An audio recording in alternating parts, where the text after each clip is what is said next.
in the carrot patch this afternoon. It's a nice bright sunny day, not too warm, not too cold, and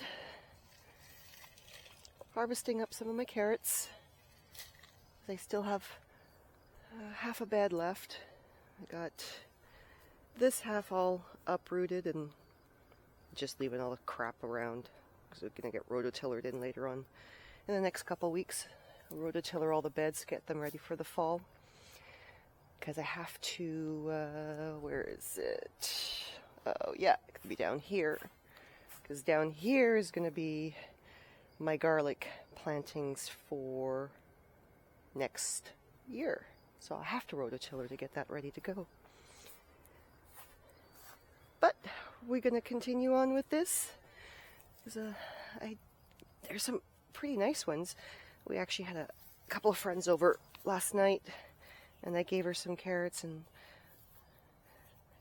some real nice beauties out there.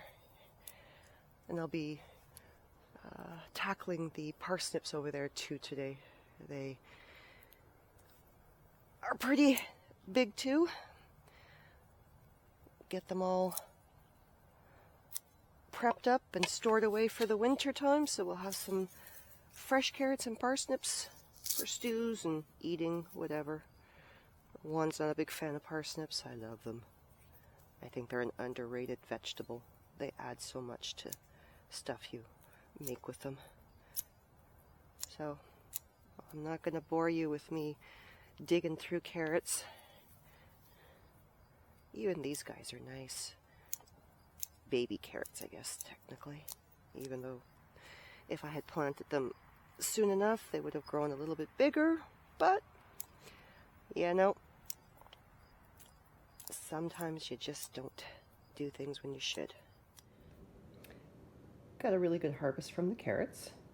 So right now I have 2 bowls filled with them. They're just sitting in some water.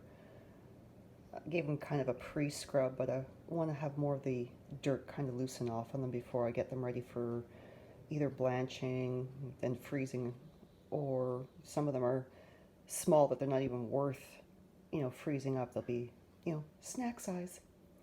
Perfect to eat with some little dressing or something, munch on while I'm watching TV. But right now, I'm going out to the parsnip patch. This is the parsnip patch. I can't even pick anything out of here really until I remove all this vegetation. I have started a little bit of it. There's some of the leaf that I've just chopped up, and I'm going to just leave on the ground and rototiller it in when I do my rototillering later. But this is going to take me about another 20 minutes or so to clear out all of this stuff. And then I'll show you what my parsnip patch gave me this year. I almost forgot. So this is what I got from my parsnip endeavor. There's an overflowing bowl here that I have to peel up, cut up, and blanch. I've been cutting up and peeling, cutting up carrots. These are carrots that I'm going to be keeping for snacking purposes, just because they're either small. I didn't feel like doing all of them. I have in my freezer here, there's a tray there, and another tray there of carrots being flash frozen. But yeah, very successful. Very successful. I'm very happy with what I have. But thanks for hanging out. We'll catch you soon.